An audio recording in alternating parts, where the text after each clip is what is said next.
बात करेंगे चीतों की, जिन्हें नेशनल पार्क में छोड़ा जाना है। कुछ ही देर बाद कुल्लू नेशनल पार्क में ये चीते पहुंच जाएंगे और लगातार वहां से तस्वीरें एक एक करके सामने आ रहे हैं। ग्वालियर एयरपोर्ट पर ये पहुंचे थे, उसके बाद से इनको वायुसेना के जो विमान है उसमें रखा जाएगा और उससे इनको कुल्लू नेशनल पार्क में छोड़ा जाएगा।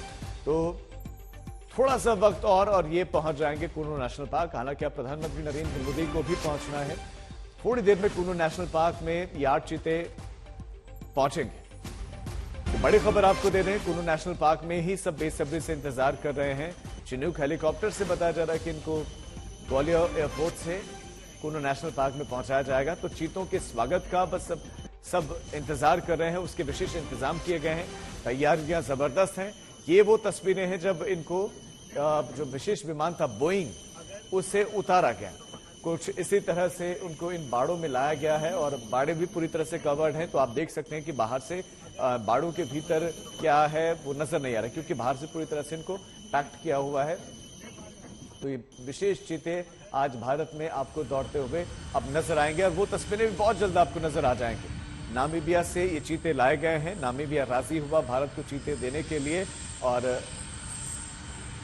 भारत को ये चीते आज मिले। तो एक लंबा समय रहा जब भारत को चीतों की मांग तो लंबे समय से थी, इनकी जरूरत थी। कई देशों के साथ बातचीत भी हुई, लेकिन हस्ताक्षर हो नहीं पाए फैसलों पर, मतलब एक राय बन नहीं पाए। लेकिन नामीबिया के साथ बनी और नामीबिया के ये चीते यानी कि ये अफ्रीकन कंट्री के जो चीते हैं ये भारतीय माहौल के हिसाब से ढल सकते हैं और बहुत जल्दी ढल सकते हैं। और ये ढल जाएं, यहाँ शारीरिक जो इनका पूरा संतुलन है, जो पारिस्थितिकी संतुलन है वो बैठ जाए, इसके लिए पहले से विशेष तैयारियां की गई हैं।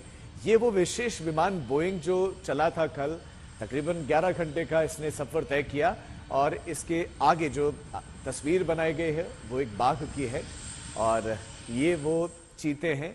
5 इसमें मादा हैं, 3 इसमें नर हैं और ये चीते लाए गए हैं और इन चीतों को अब दहाड़ते हुए आप भारत में भी सुन सकेंगे। आम आदमी कब से इनका दीदार कर पाएगा, इसके लिए थोड़ा सा इंतजार करना होगा। लेकिन फिलहाल मकसद ये है कि ये जब भारत में रहें तो ये स्वस्थ रहें, हेल्दी रहें, यहाँ के माहौल के हिसाब से ढल जाएं, इनको किसी तरह की कोई दिक्कत, कोई बीमारी ना हो। क्योंकि वहाँ का माहौल थोड़ा सा अलग होगा, भारत का माहौल थोड़ा सा अलग है।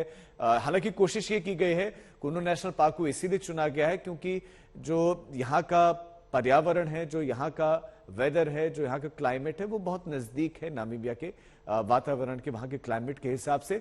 इसीलिए कुल्लू नेशनल पार्क को चुना गया है। शुरुआत में हो सकता है कि घास के मैदान में इनको रखा जाए ताकि थोड़ा सा यहाँ के हिसाब से ये ढल जाएं और उसके बाद फिर ये खुले में वहां विचरण कर पाएंगे। हालांकि इनके हर एक हरकत पर नजर होगी, इनको लगातार मॉनिटर किया जाएगा क्योंकि वहां से एक विशेष टीम पहुंची हुई है और जो वन विभाग से जुड़े हुए अधिकारी हैं, जो डॉक्टर्स हैं, जो जानवरों के, जो जीवों के व्यवहार को रीड करते हैं, पढ़ते हैं, उनको उनका एनालिसिस करते हैं, विश्लेषण करते रहते हैं, देखते रहते हैं कि क्या बदलाव आया और ये किस तरह का बदलाव है, पॉजिटिव है, सकारात्मक बदलाव है, नकारात्मक बदलाव है, यहाँ के हिसाब से ढल चुके हैं नहीं, सब पर जो है उनकी नजर रहती है।